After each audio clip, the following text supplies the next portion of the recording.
Yes. सही समय का इंतज़ार मत करें, यह कभी नहीं आता।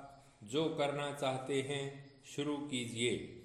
व्हाइट हाउस में हुई तू मैं के बाद जेलेंस्की ने सार्वजनिक रूप से गलती मानी और एक चिट्ठी लिखकर रूस के साथ समझौते के लिए ट्रंप से पहल करने की गुहार लगाई।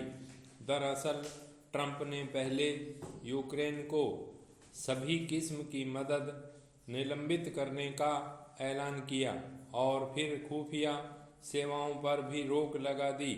उसी दिन लंदन में यूरोपीय देशों की बैठक में भी अधिकांश सदस्यों ने स्वीकारा कि यूरोप ज़्यादा दिन तक यूक्रेन को मदद नहीं दे पाएगा।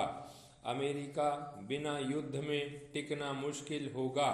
ट्रंप ने अपने संसदीय उद्बोधन में बताया कि समझौते की स्थिति बन रही है विराम, लेकिन लाख टके का सवाल यह है कि इसकी कीमत क्या होगी और क्या तब कोई भी बड़ा देश किसी कमज़ोर देश से जो चाहेगा करवा लेगा।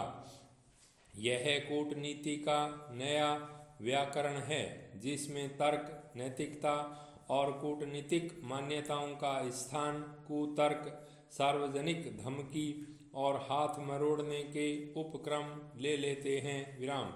ट्रंप ने कभी नहीं चर्चा की कि रूस ने हमला क्यों किया, उल्टे दावा किया कि यूक्रेन ही हमलावर है विराम।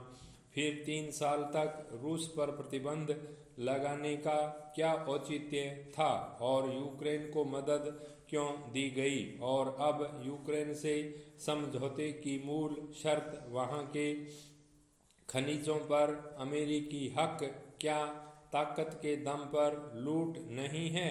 कूटनीति की इस नई इबारत का शिकार कनाडा, ग्रीनलैंड, पनामा ही नहीं, शायद पूरी दुनिया होने जा रही है विराम।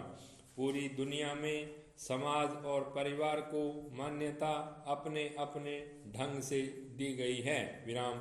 हम भारतवासियों ने समाज का मान किया है लेकिन महत्व परिवार को दिया, इसलिए हमारे पारिवारिक जीवन में बहुत सावधान रहने की आवश्यकता अब लग रही है विराम। दुनिया भर के टेक्नोलॉजी एक्सपर्ट समूहों ने यह बात बोली है कि एआई कहीं परमाणु युद्ध या महामारी जैसा जोखिम न बन जाए। उन्होंने व्यावसायिक जीवन के खतरे भी बताए।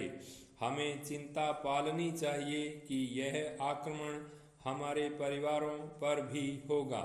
पहले टीवी और मोबाइल के उपयोग और दुरुपयोग में हम चूक चुके हैं। एआई का फायदा तो उठाना है पर नुकसान से अपने को बचाना है। विदेश में एक रोबोट ने एक कर्मचारी को डिब्बा समझकर पटक दिया और उसकी मृत्यु हो गई। ऐसी बहुत सारी बातें रोबोट की गलतियों की आएंगी। हमारे परिवारों में सदस्यों की सोच पर उसका आक्रमण न हो जाए, वरना परिवार संवेदनहीन हो जाएंगे, रिश्ते ही रोबोट बन जाएंगे। सावधान रहिए। समय रहते हुए 25 साल से ज़्यादा काबिल वकीलों वाले हमारे देश की जिला अदालतों में 1/4 और हाई कोर्टों में 1/3 जजों के पद खाली हैं। नियमित भर्ती के बजाय हाई कोर्ट में तदर्थ जजों की अल्पकालिक नियुक्ति को सुप्रीम कोर्ट से मंजूरी मिल गई है विराम।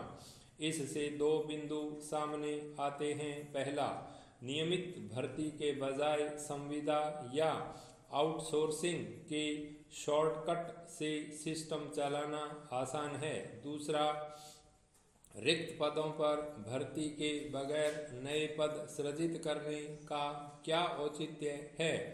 आरबीआई के आंकड़ों के अनुसार 2018 से 2022 के बीच 4 वर्षों में 8 करोड़ रोजगारों का सृजन हुआ है विराम। लेकिन इंडिया रोजगार रिपोर्ट के मुताबिक वर्ष 2024 में बेरोजगार लोगों में 83% युवा हैं, जो वर्ष 2000 में सिर्फ 35% थे।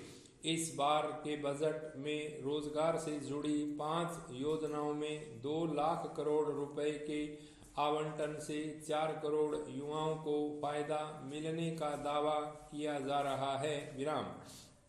रोजगार से जुड़े 4 मुद्दों पर विमर्श जरूरी है। देश में लगभग 100 करोड़ लोगों की वर्कफोर्स है, जिनमें लगभग 2 करोड़ लोग सरकारी नौकरी का हिस्सा है विराम। चीन में 4.6 और अमेरिका में 6.9% लोग सरकारी नौकरी में है विराम। सिर्फ केंद्र सरकार इस साल वेतन के मद में 1.66 लाख करोड़ और पेंशन में 2.77 लाख करोड़ खर्च करेगी विराम। 2 साल बाद नए वेतन आयोग की सिफारिशें लागू होने पर केंद्र सरकार में सचिव पद से रिटायर अधिकारी को 2.5 लाख रुपए महीने से ज्यादा की पेंशन मिल सकती है विराम। दूसरी तरफ आउटसोर्सिंग में पूरी मेहनत से काम कर रहे कर्मचारियों को न्यूनतम वेतन भी नहीं मिल रहा विराम। दिल्ली में एमसीडी और दूसरे राज्यों में संविदा कर्मियों को नियमित सरकारी नौकरी का दर्जा देना सरकारों के लिए अब टेढ़ी खीर हो गया है विराम। एडहॉक जजों को नियमित जजों की तरह वेतन भत्ते और सुविधाएं मिलेंगी, लेकिन संविदा में नियुक्त अधिकांश कर्मियों को न्यूनतम वेतन और सामाजिक सुविधाओं का लाभ नहीं मिलता। लेबर फोर्स सर्वे की रिपोर्ट के अनुसार भारत की वर्कफोर्स में 20.9% लोग वेतनभोगी हैं, लेकिन उनमें से 2/3 को 20,000 रुपये महीने से कम मिलता है विराम। हरियाणा में 15,000 रुपये महीने पर संविदा सफाई कर्मचारियों की भर्ती के लिए 46,000 स्नातक और स्नातकोत्तर युवाओं ने आवेदन किया है। कुंभ के सफल आयोजन के बाद योगी सरकार ने सफाई कर्मचारियों के वेतन को 11,000 से बढ़ाकर 15,000 महीने का वायदा किया है, जो न्यूनतम वेतन के कानूनी मापदंड से कम है विराम। मुख्य सचिव रैंक के एक पूर्व अधिकारी की सोशल मीडिया पोस्ट के अनुसार लोगों के पास काम नहीं है, काम के लिए योग्य लोग नहीं है और काम में रखे गए लोग किसी काम के नहीं है। रिपोर्टों के मुताबिक 43% इंजीनियर किसी भी इंडस्ट्री में रोजगार के योग्य नहीं है। कुशल इंजीनियर उपलब्ध नहीं होने से पिछले साल टीसीएस में 80,000 वैकेंसी में भर्ती नहीं हो सकी। तीसरी सबसे बड़ी अर्थव्यवस्था वाले देश में 10,000 करोड़ से इंडिया एआई मिशन पर काम हो रहा है। विश्व आर्थिक मंच की रिपोर्ट के अनुसार एआई से 22% नौकरियां प्रभावित हो सकती हैं। एआई के आगमन के बाद बड़े पैमाने पर स्टार्टअप और टेक कंपनियां लाखों लोगों की छंटनी कर रही है विराम। कुशल कामगारों के अभाव में जीडीपी में बढ़ोतरी के बावजूद रोजगार का संकट बढ़ रहा है। भारत में नौकरशाही को जंग लगे जहाज की ब्रिटिश विरासत कहा जाता है। केंद्र ने 1500 से ज्यादा पुराने कानूनों को रद्द करने के साथ ही जन विश्वास कानून से 183 छोटे अपराधों को गैर आपराधिक घोषित किया है विराम।